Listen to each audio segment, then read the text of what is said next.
Okay, cool. It should be pretty simple, more it's just one page and then there's a second sheet for the budget. Okay, let me just make it a little bit bigger for everyone. So yeah, mine's a much smaller offering that I'm talking about today than what Jordan's is. It's just a 1 day, just a 10 till 3 offering. I think I'm going to call it Permaculture in Your Kitchen. A little bit based on what a few of the different people in this course have been saying of bringing permaculture outside of just the garden. And yeah, I know the kitchen's not very far from the garden, but it still helps broaden our way that we use this mindset, I think. Yeah, the goal of the program, just put that in there in the objectives, just embrace permaculture thinking in the kitchen. And I'm hoping for everyone to take at least one action away that they're intending to actually implement. So I do quite a collaborative learning environment rather than a very talky at teacher learner sort of space.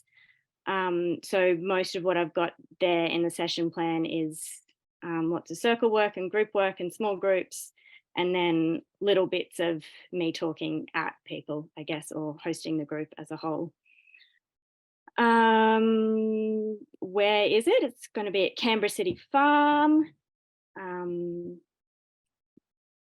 Who is it for? It's probably for Canberrans and the local region around there.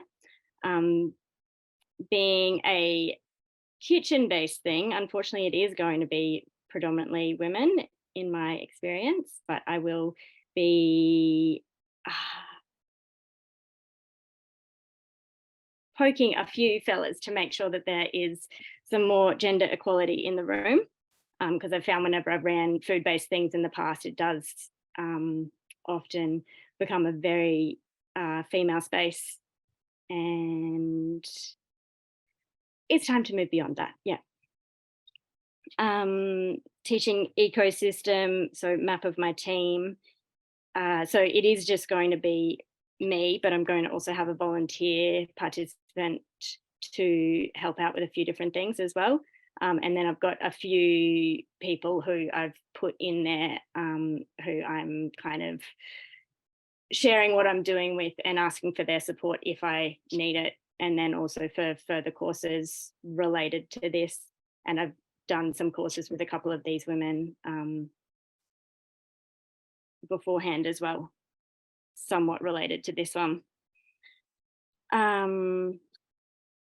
Key themes and learning objectives. Don't quite know what else to say apart from bringing permaculture thinking into your kitchen. I feel like that's fairly self-explanatory. And for just like 4 hours of teaching, because there's an hour of lunch, that's kind of the whole of it. So maybe I'll just go through the structure of the program and my timetable there.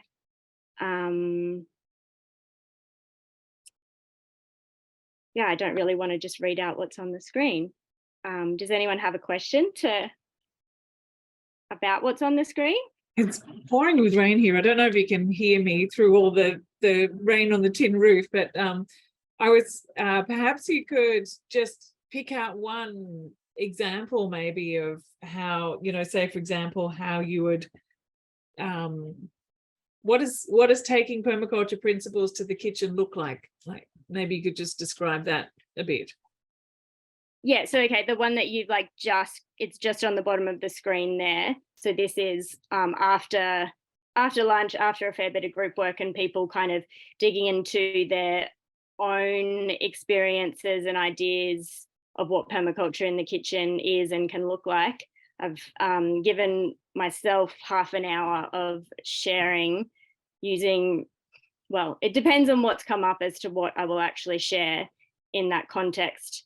But like one example would be sharing bone broth and all the different options that you've got in choosing to make bone broth or not make bone broth as well.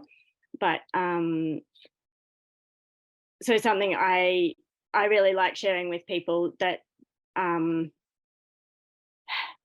I guess coming from that quote of do what you can, yeah, I'm sure it's quite okay for for vegans, Ian. I can speak to that fairly well. um, yeah, do what you can, use what you've got, and allowing people to make choices based on what they're able to do in the particular context that they're in. Like bone broth for some people might be using a slow cooker or might be cooked on a fire for other people. For some people, it might be appropriate to freeze it. For some people, it might be appropriate to actually can it and have it stored on the shelf. Some people, you can raise your own chickens, home kill them, or for some people, it's buying local pasture raised, or for some people, it's completely unknown origins, but you're still making good use of the carcass if you're then turning it into a soup or a bone broth or whatever else. Just creating different options for people so that it doesn't feel inaccessible.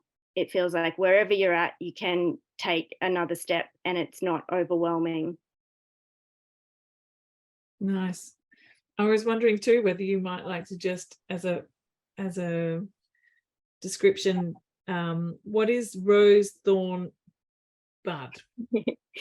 um, that's a favorite thing of mine to do with like any group of people. So it's sharing. So this would be specifically about the day, about the course.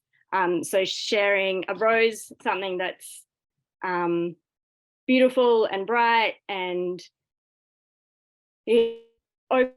flourishing for you right now.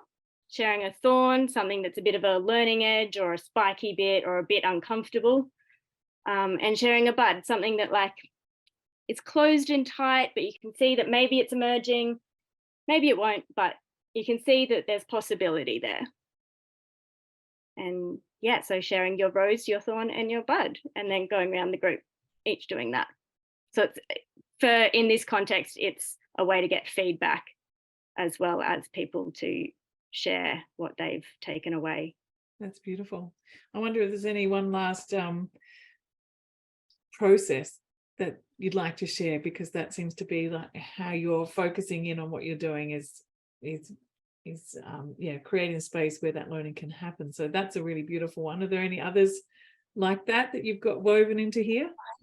Thanks, Morag. Maybe I'll share the permaculture introduction.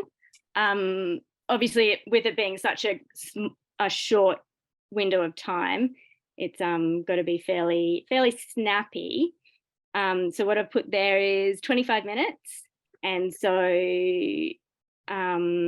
just being alone for 3 minutes and thinking, and so with paper and pens and whatnot, and thinking about what you believe permaculture is, what does it mean, why it's useful to have that mindset.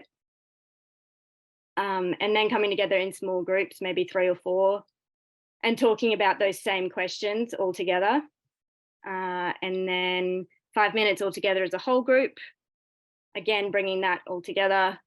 And then 10 minutes, maybe a bit less, I don't know, we'll see how things go, for me to personally bring some story in and to explain why I find it a really helpful lens to look through, and well, essentially how it's enabled me to change my life from chicken nuggets to killing my own chickens. That's not very vegan, Ian, sorry, but I'll work on those ones. And then, yeah, using some butcher's paper, putting some of the key themes on there and putting them up around the walls. I find they're really useful things for us all to go back to if we can have things written up on the walls, if we can make them visually attractive as well. Yeah, nice. The story of transformation is always really valuable as well, like what you said. Did you want me to click on the budget tab? Yeah, go for it. It's pretty basic. Okay, so we might just finish with this one then. Cool. Yeah. Yeah, so that's also fairly self-explanatory. I've got the 4 price tiers really. So 3 paid price tiers and then 1 volunteer, which I could also open that up to more. if more people are asking for it. And then I've got my costs down the bottom there, and my, what did you call it more? Tithe? Did you call Tithing. it? Tithe. Tithing. Yeah. Yeah. So I always give part of my income to some local Indigenous groups, and then Southern Harvest is our local food group that I'll actually, like, that will be the organisation that I'll be running this under, because I work with them a lot. Great. Thank you. Thank you so much, Samantha. It's really lovely to see. We just went from a really big farm scale to the kitchen. And, you know, it really does demonstrate the diversity of possibilities that